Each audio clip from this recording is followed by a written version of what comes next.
Welcome, everybody, to episode 17 of the Art City Poker Podcast. My name is Tony, alongside Nick, and we have a very exciting topic for everybody here today. And Nick, how are we doing, sir? Doing great. Excited for topic at hand. I think it'll be one that's definitely different from a lot of the content that's out there that you guys have watched and listened to on the old YouTube. Yeah.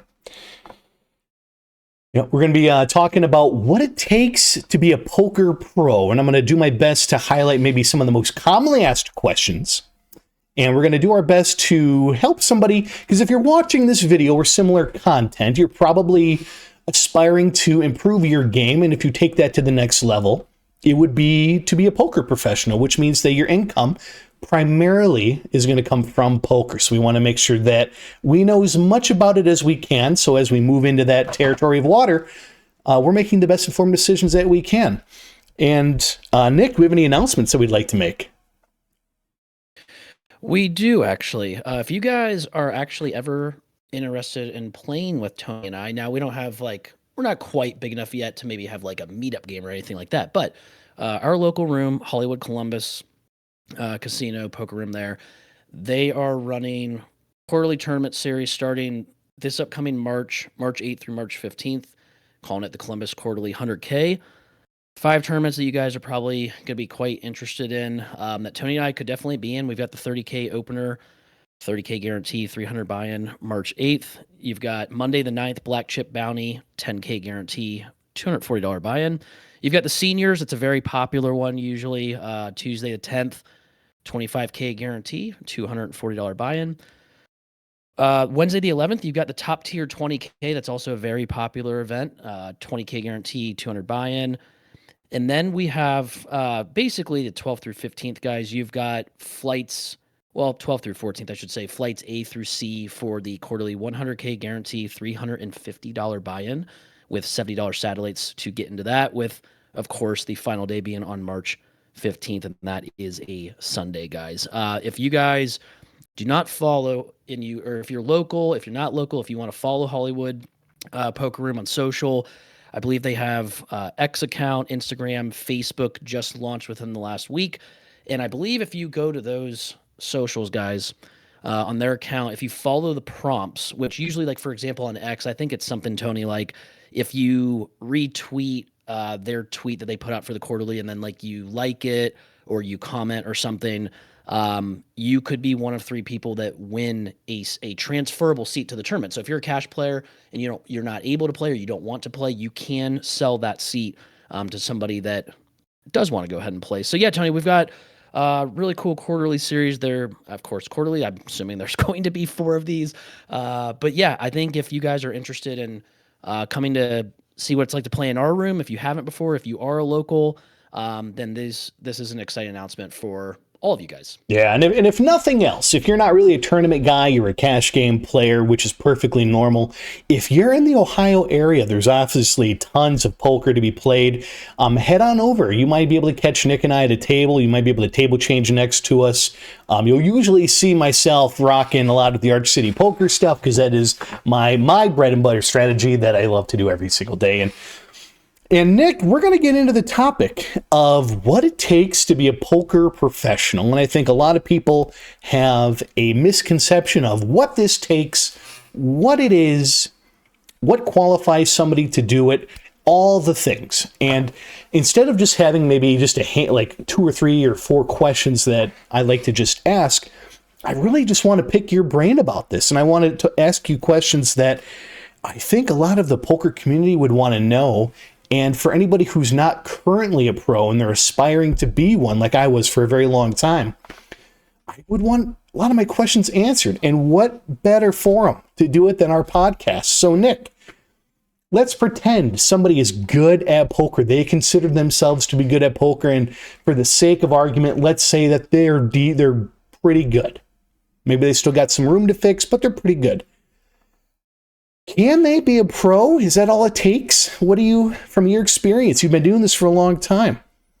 If you're good at cards, does that just automatically mean that you can transition and do it full time? No, of course not. I mean, I think that's a good starting point, but I think that for the majority of you, if let's say there is a small faction of you and you're probably a little bit younger, if that's a dream of yours, I would never tell somebody to not chase their dream. I can attest to this that I had maybe one person out of the people that I told when I first started out a long time ago now that really was in my corner. And um, it's not that I didn't have support or like people weren't rooting me on, but I just think that they thought it was a very poor career choice and it was just obviously gambling. And there's a little bit of a misconception with that as well, Tony. But yeah, I mean, being a technically good poker player, being better than the population on average, understanding how to exploit opponents, understanding game theory, all of that is good and all, but it's not really the end all. I think it's actually what separates somebody that can do it professionally from somebody that can is not necessarily the skill level on the table, although that's a larger part of it. But I do think it's more about the mental game and your mental state and being able to handle swings, being able to manage your finances well, being able to manage your time well. I think those are all very important aspects of being a professional. Because I always tell people like I'm biased, but like I'm very confident in my capabilities as an instructor, and I think I could take honestly most players and within give me I don't know, I'm throwing an arbitrary number out there, but give me a 6 to 12 month window, and I think I can make them very possibly the best player in their room. Now, does that mean they can just all of a sudden pack up their boxes at their 9 to 5 and start playing professionally? No, not necessarily. And but I think that with time, with repetition, it gets easier to handle things like the variance and understand how to treat it like a business. But yeah, Tony, I mean, to answer your question, simply put, the skill level needed is very high, but there are a lot of other factors that I alluded to that I think possibly are just as important, if not more important. Yeah, I mean that makes sense. I know because I'm in the process of I'm wrapping up a previous career, and I'm basically playing full time now, at least as often as I can. So it's professional without being a professional. It's professional. Sure. So yeah, I know when people ask me, what is your transition? What is the next thing you're going to be doing? And I tell them I'm going to be playing cards. Well, they don't understand, right? And that's a common probably misconception that a lot of people have probably listening to when they try to talk to their friends about a game that they're passionate about. You just understand it on an entirely different level than what your friends and family and anybody who's maybe played cards at home have even understood. So, they're like, what are you doing today? And you can't really just say, I'm going to go play cards. They just hear, oh, you're going to the casino. Hey, good luck with that. Yeah. Right. Or, the card room. So it's just it's just a different level of understanding. And that's why I think it's so important to be part of a community that just like understands you and gets it and can kind of be your sounding board and kind of help you trudge through the ups and the downs of what this process is. But Nick, I think that's exactly it. And I know as I'm doing the same thing, it's a lot. It's a lot from the context of am I good enough? I think I'm a very good poker player, but am I good enough to do this as a sole form of income? And I do think so, but there's also lots of experience that you have after having done this for so many years that you've been through the ups and the downs. And Nick, variance, most people understand what variance is, right? When you're losing with the hand that should have won, or, someone sucks out on you, or aces or kings run into aces, just like the very, very basic common kind of stuff. But if you deal with that for an extended period of time, Nick, how does somebody like you handle it? And when you're losing that often, it's obviously affecting what your weekly take home is, your monthly take home. And unless you have a pretty good piggy bank saved up, that could really start to impact your quality of life. So how do you navigate that kind of stuff? And maybe we can talk about bankroll after this, but variance is a pretty big part of it. So how do you deal with it? Yeah, so I'm going to answer that question by kind of starting from the beginning when I started and things that I wish I would have done differently. So, I wasn't quite I'm not gonna get into exact numbers or anything, guys, but like I wasn't quite as rolled as I needed to be when I first started out as like a quote live or like a low stakes professional, right?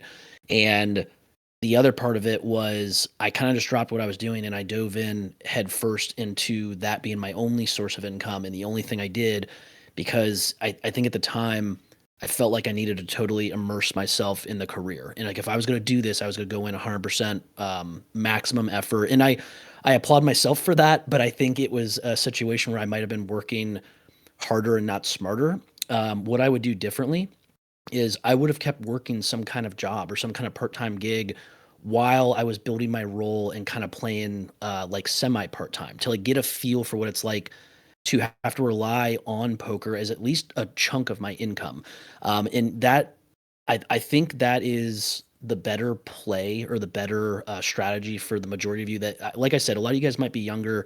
Tony and I aren't giving like exactly what I would call, this isn't financial advice, don't sue us. But like I would say if you guys are trying to chase the dream and there are some of you that are watching this and listening and you're in your early 20s, and that's something else I would suggest that I was glad I did it early enough that once you get into like a serious relationship or if you have kids or something, it gets a lot harder to justify making like a full-time transition. And you probably are better off sticking with your career that you hopefully are enjoying. But like I said, I'm never going to tell somebody not to chase their dream. But yeah, Tony, I wish I would have. Um, I think in going back to the actual question and trying to answer as far as variance, I think it would have helped me in my mindset to have like the other gig or another source of income to help kind of pad my bankroll and keep it to where I'm not worried about what happens if the car breaks down, or I'm not worried if there's a medical emergency. And not even just that, not even like the extremes, but am I able to go in and play my A game, which will need aggression that raises the variance, but also increases your win rate so much that it doesn't really matter, guys. There's a misconception that if you play more aggressive, it means more variance and variance is bad. No, you want to embrace the variance because it honestly means that you're going to increase your win rate so much so that the variance isn't even really a thing anymore. But if you're starting out and you're trying to play on a specific bankroll and you're trying to play for income, I think it's incredibly important that you guys have some kind of other source of income and you kind of ease into it. And then if you build up enough of a very comfortable bankroll, and you're going to be taking some shots in there, of course, in some games and testing your skills and trying to get a barometer for where you're at.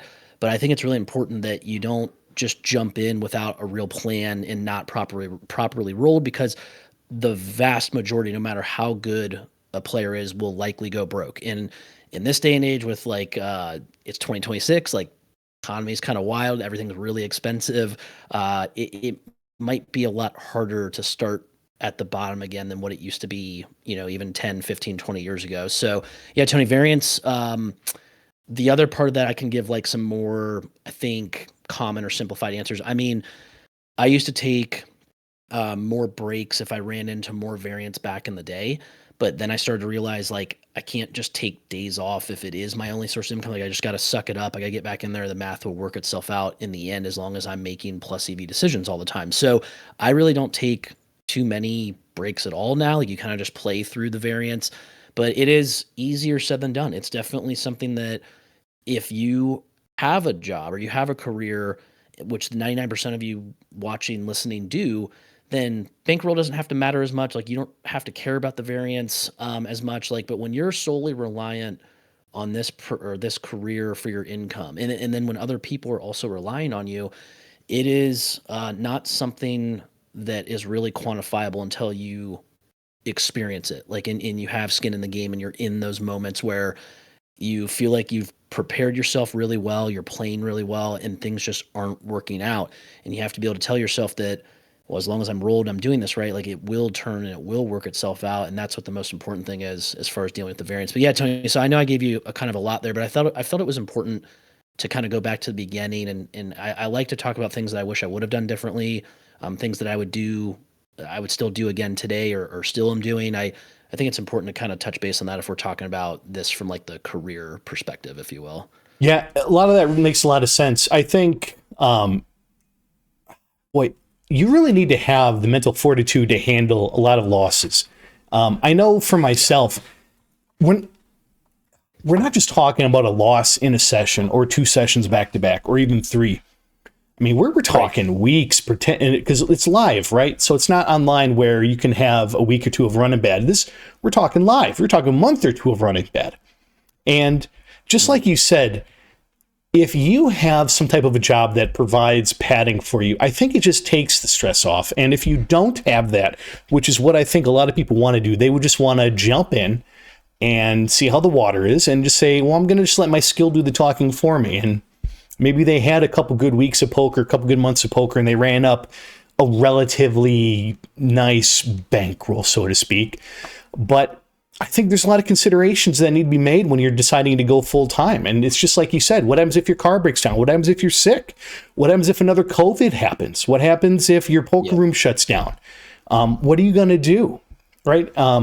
Which is also why we talk so much about what rake is and how rake impacts the game and how it influences your decisions on whether or not you're making a good decision. But Nick, I think those are a lot of really great points you brought up, and I think it rolls perfectly into probably a hotly debated topic, which is going to be your poker bankroll. I agree with you that if you have a job, your bankroll does not need to be nearly as substantial as somebody who does not have an additional income outside of cards. So, Nick, when you first started, how did you treat your bankroll, or were there any principles that you had? Was there a strategy in mind? Were you recording all your sessions? I want to learn about what your experiences were and then have you talk as if somebody was newly transitioning into this without a secondary income and what you would tell them. Or maybe yourself if you had to do it all over again. Sure. Yeah, I would make sure I had more than what I started with. It was definitely a lower amount. I mean, a lot of players, a lot of really good players, like professionals, if you will, they'll talk about being, for example, maybe like more aggressively. So it's gonna kind of depend on the game that you guys are in and what's your skill level relative to the population. If you don't have as much of an edge and you're playing higher up and there's gonna be more variance, a lot of pros will say 50 buy-ins minimum. Some will say 100, especially if you're playing like a lot of PLO, for example. Um, if you're a low to mid stakes live pro, if you will, for example, and you are truly an exceptional player, and you handle you treat the profession like a business, like all the things that we've kind of just alluded to already in this podcast episode. I think there is room to go lower than that. Like I think somewhere between 20 and 30 is probably reasonable, but keep in mind that's just your poker bankroll. Like life stuff happens, shit happens, right, guys? So like if you are jumping into this full time and you don't have anything set aside for if there are emergencies or things happen like COVID, for example. And funny enough, Tony, like it's funny that now I'm thinking again about going back to the beginning and something. So I talked about things I would have done differently. I would have started with a bigger bankroll for sure, and I would have kept with the kind of I would call it like part time, but like with the career path or the part time gig I had at that time before just dropping it and just jumping right in. I wish I would have done those things differently. But what I did that was smart years later was I didn't forecast COVID, if you will, but I thought to myself one day when I was in the room, it was a summer pre-COVID, and I'll never forget that I was literally thinking to myself, man, it's dead in here. And like, yes, I'm not choosing the best hours to probably play today, but like it was dead. It's dead a lot of times at night too. Like sometimes in some rooms in the summer, like people were out doing things. The point is, if you're dependent on the room having players to play with, like if you're dependent on others, like you can't just walk in and be guaranteed a game or guaranteed uh, opportunity for income. Then I thought to myself, okay, I think I need to figure out how to have maybe another source of income, or like how can I expand upon this profession, how can I utilize my skills. And then I thought, how can I, instead of just sitting down and just trying to take money from people, I thought, how can I help others maybe? And that's when I got into coaching. And I said, because what if this room like shut down, and like what if I'm in a town or a place where there only is like maybe one option to play and there's no online right now. Then I thought to myself, like, hey, let's get into coaching and see if I like that and if others like me doing it. And it was one of the best decisions I ever made in my life. I mean, Tony, to be candid, we've talked about exploring that very soon here with Arch City Poker again. But I think that it's that was something that, and then COVID happened.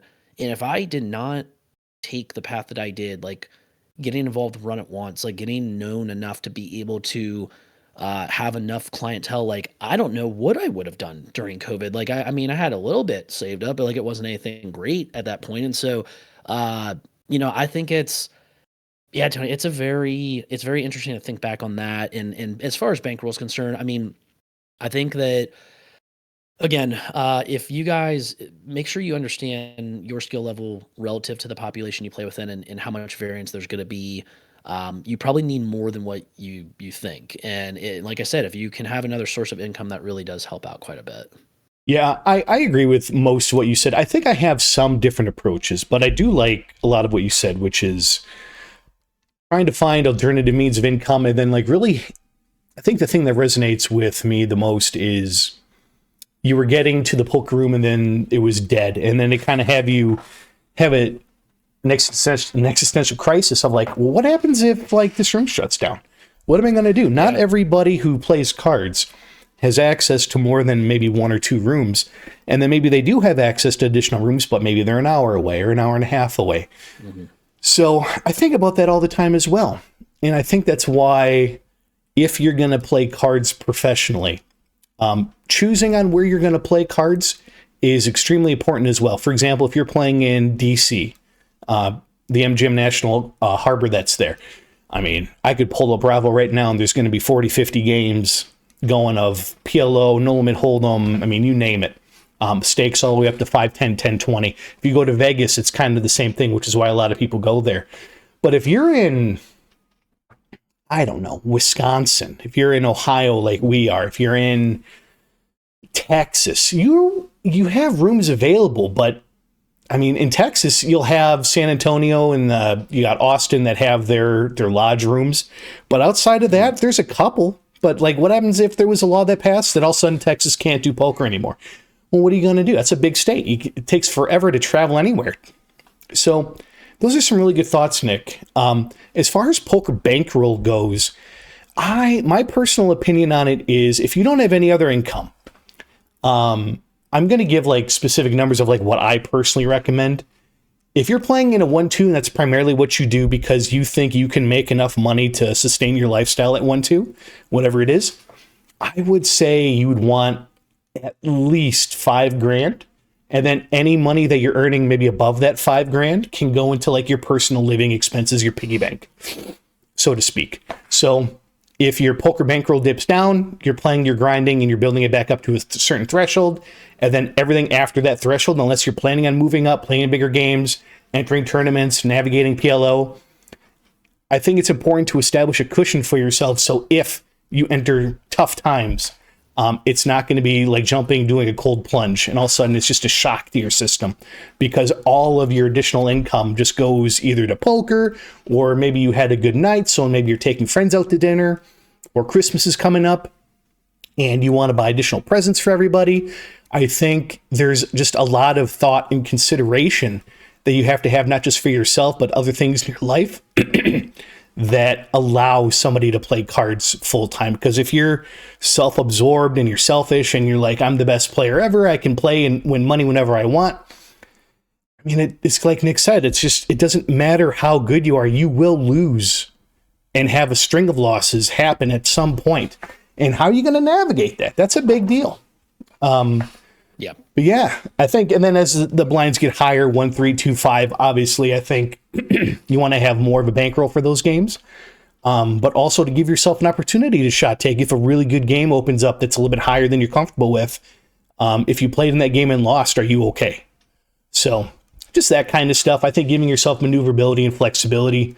Boy, Nick, this is a big topic. I can talk a lot about what you said. Like, that's also why table selection is so important. Game selection is so important. I would travel further for a room that had better games than one that was like right next to my house. So it's just a matter of perspective. And Nick, when we talk about like variance, we talk about what happens when our bankroll is maybe going well or not going well. We talked about like emotional control. And if somebody has a spouse, a partner, children, other animals, pets, anything that relies on you that's outside of yourself, how do you deal with like the emotional control of playing good poker when you feel like you're supposed to be winning these hands and then you're not. And now because you are a considerate person, you're like, well, now these losses aren't just impacting me, they're impacting my dog, my cat, my children, my family, my parents, right? Who knows? But how do you deal with that? Yeah, that's a good question. I mean, I think the biggest thing is if you have an understanding yourself, first and foremost, of plus EV,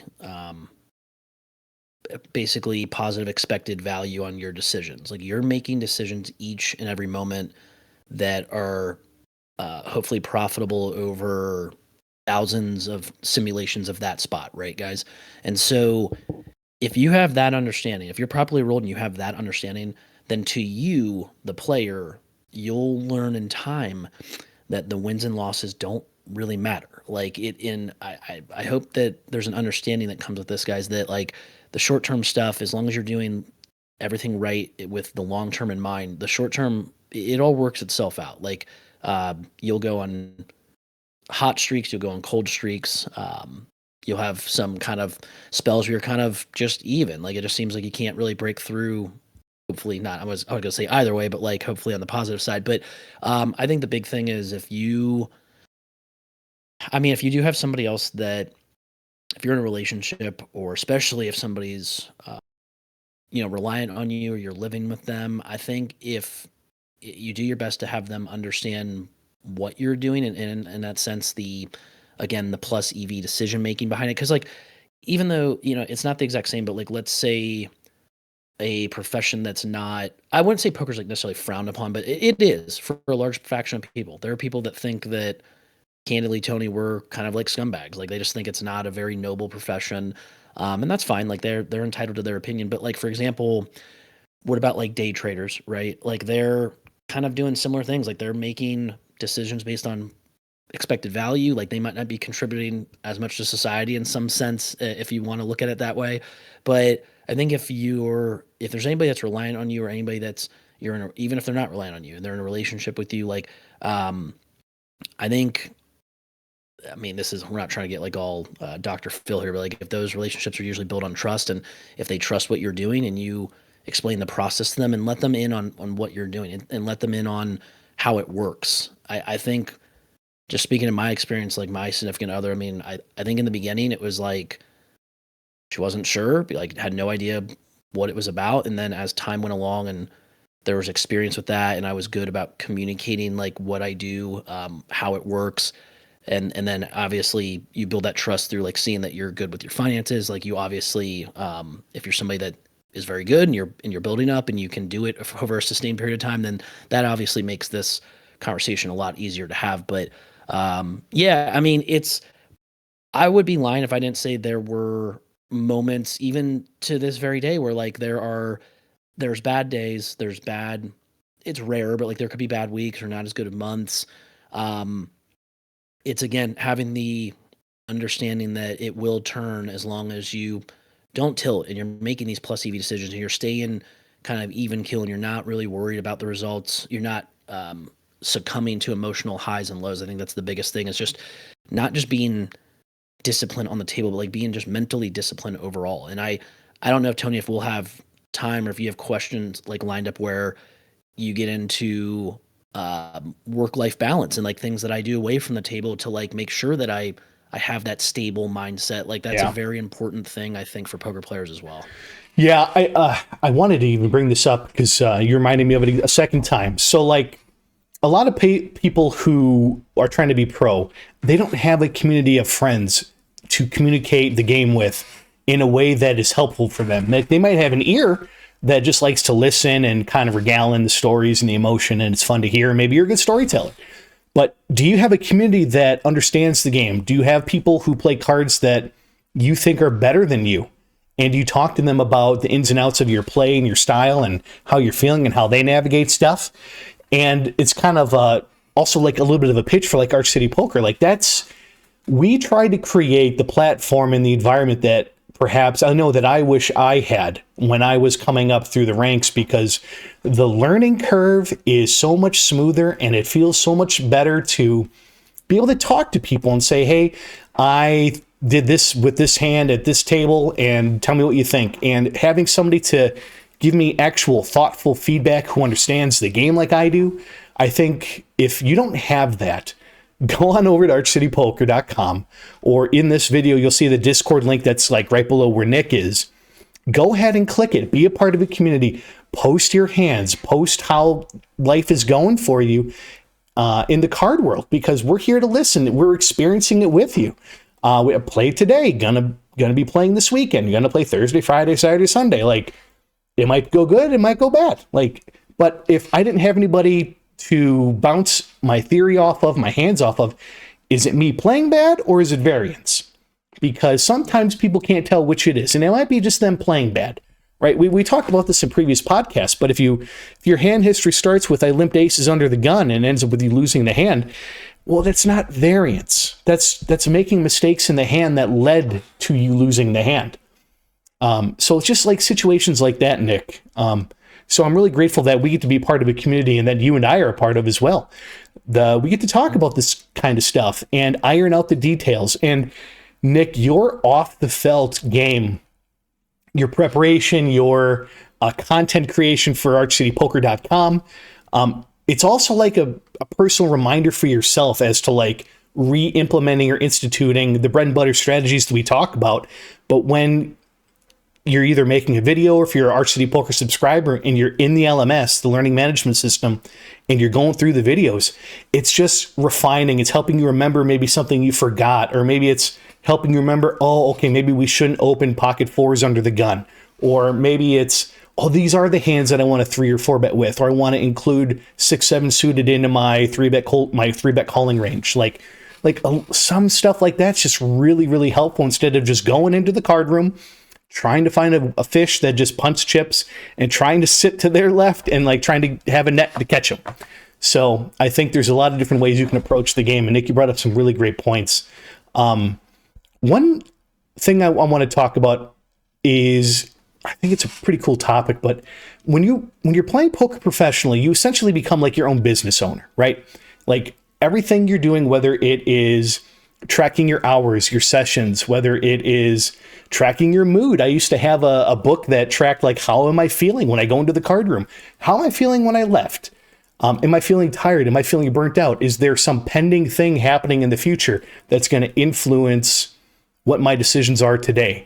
But Nick, when you're treating poker like it's your own personal business, it's your livelihood, how are you doing that? Did you grow up in the professional scene, like tracking your hours, tracking your hands, tracking your win-loss rates? I know people do it online fairly frequently, but were you doing that for live stuff? And would you recommend people do that today?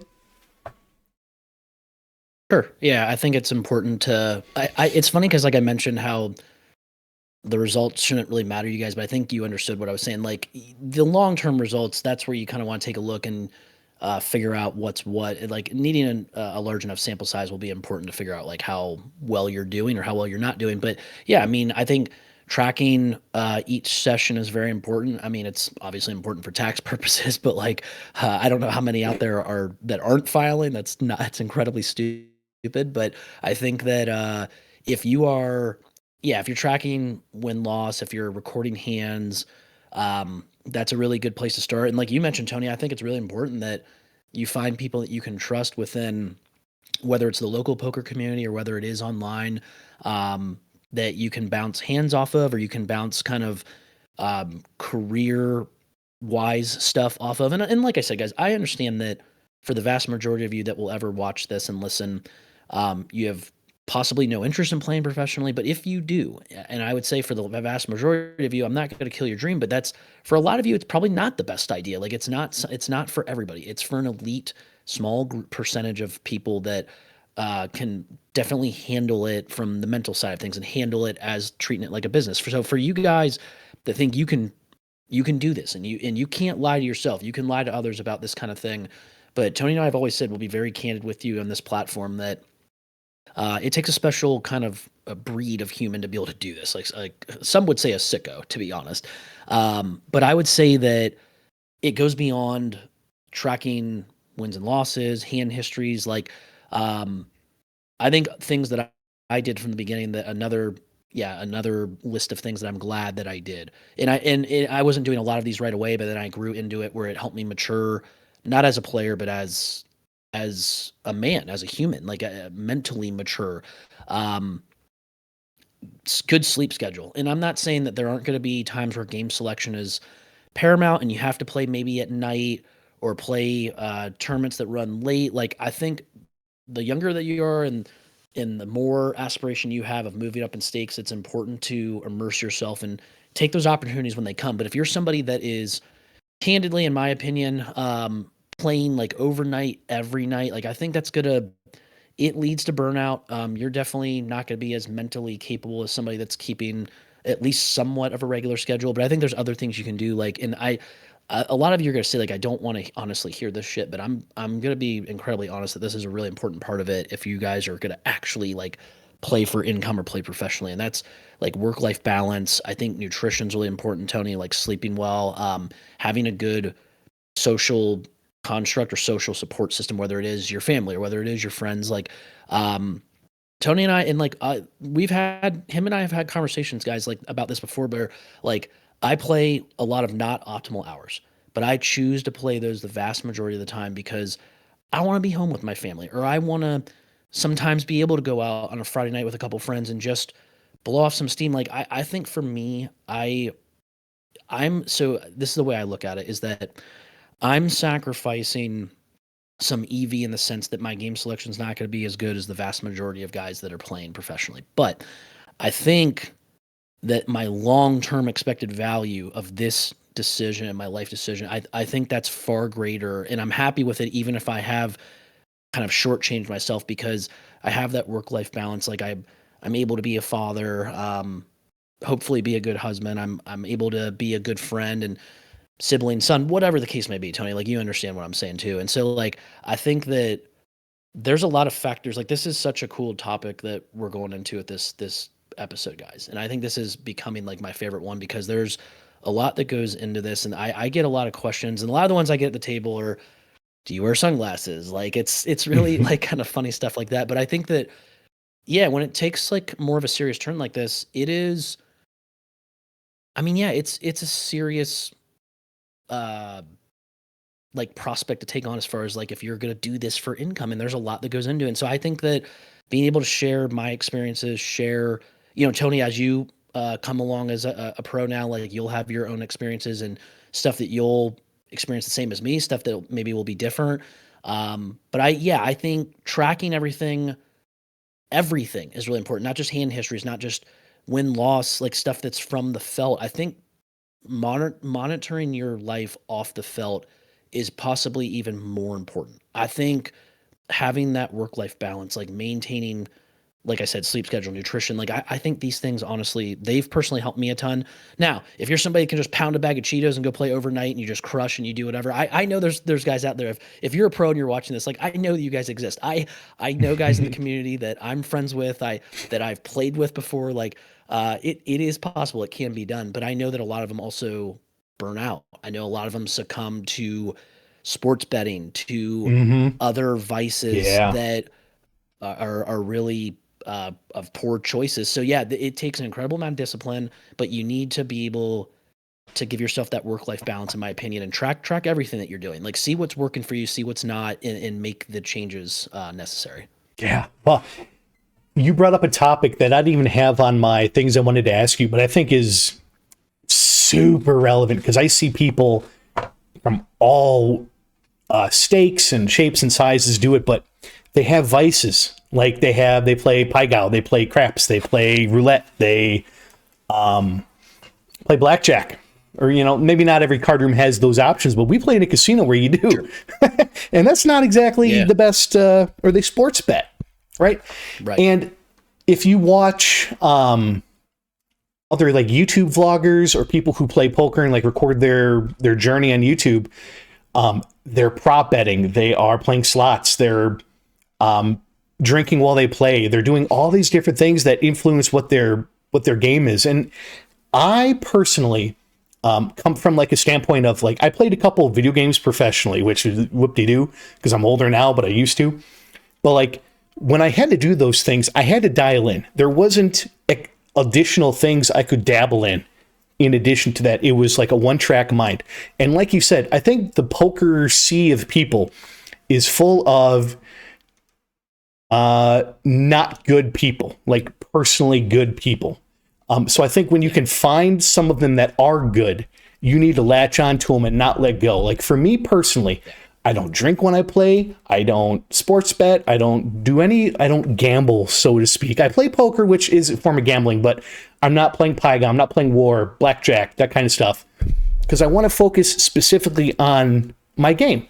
And I think if you're not in a place where just poker is your focus when you're trying to be a pro, I think that's a leak within itself. And it has nothing to do with what two cards you're dealt and how you're going to play them. But if your personal hobbies and lifestyle and your habits impact your poker game, that's something you need to rectify as well. And I don't think that's talked about enough, because I can't tell you, Nick, how many times people lost a big hand at the tables, and then they'll go play blackjack and either blow more money and we never see them again, or they come back and because they won $500 and they want to sit back in the game again, which is great for us playing with them. But imagine that person, right, who lost however much money, and they pulled out even more money, gambled it a different way, and they're going to go back to the same thing that they just got done losing, and they're probably not even sure how they lost the first time. So, yeah, Nick, unless like you treat your other hobbies and habits as the profession that you treat poker, I don't think that, in my personal opinion, that this card game of No Limit Texas Hold'em or Pot Limit Omaha has room for you to be playing other financial games. Like you can have a hobby like wood making or painting and that kind of stuff, but like if your hobbies involve money expenses, I don't think that those two things jive together very well, Nick. But yeah, I mean, I think like just look at it from this perspective, guys. Like, you could argue that casinos gamble themselves by letting people come in and play against them, but they're doing it with an edge everywhere. So if you're playing poker with an edge, like Tony was alluding to, like, yes, we're technically gamblers, like professional gamblers, but like not really. Like we're playing with a huge edge like almost every single time. So it's a lot different. And I echo the sentiment, Tony, that I don't think I think it's close to impossible to play for income and be able to also have like affordable vices like sports betting and other things. Because I personally know guys that I think there's been tons of them, whether it's maybe local or maybe domestic, international. Like, I mean, I know a lot of guys through the community over the years that guys that I respected as players. I mean, I still would to this day, but like the vices got the best of them. Too big of sports bets, too maybe I wouldn't say maybe props or stuff as much, but like there's a lot of things. Like it could be anything. It could be drugs. Like it could be something really unfortunate like that. So yeah, Tony, I think what we're basically saying, guys, is like there's time for fun, obviously, but like you need to be disciplined. Like if you're playing for money, like if you're playing poker to make money, like you want to sit down with an edge, your goal is to make money on some level, and especially if it's for part-time or full-time income, you cannot be messing around. Like you have to be disciplined in all aspects of life. And it doesn't mean you can't have fun, but like you cannot be effing around. And that's as candidly as I can put it. I really like this topic, Nick. We didn't even get to cover all the topics and the questions I wanted to ask you. So we might, maybe not next week, but maybe in the coming weeks, we'll do like a part 2, because I just have so much more that we can even get into that we didn't get to cover. But yeah, everybody, that's going to basically wrap up episode 17. And again, if you are brand new to Arch City Poker, this podcast, this YouTube channel, like, share, and leave a comment. Let us know what you think. We try our best to make content that is as interesting and as relatable to you, the live low stakes player, as we possibly can. And if you're brand new to Arch City Poker, go over to archcitypoker.com. Become a member. We have a learning management system with tons video content for our custom built learning management system that's got tons of Hot Limit Omaha and No Limit content for everybody to consume and enjoy and improve their game. But thanks, everybody. That's going to wrap up episode 17 of this week's podcast. Thank you so much, and we'll see you next week. Take care, everybody.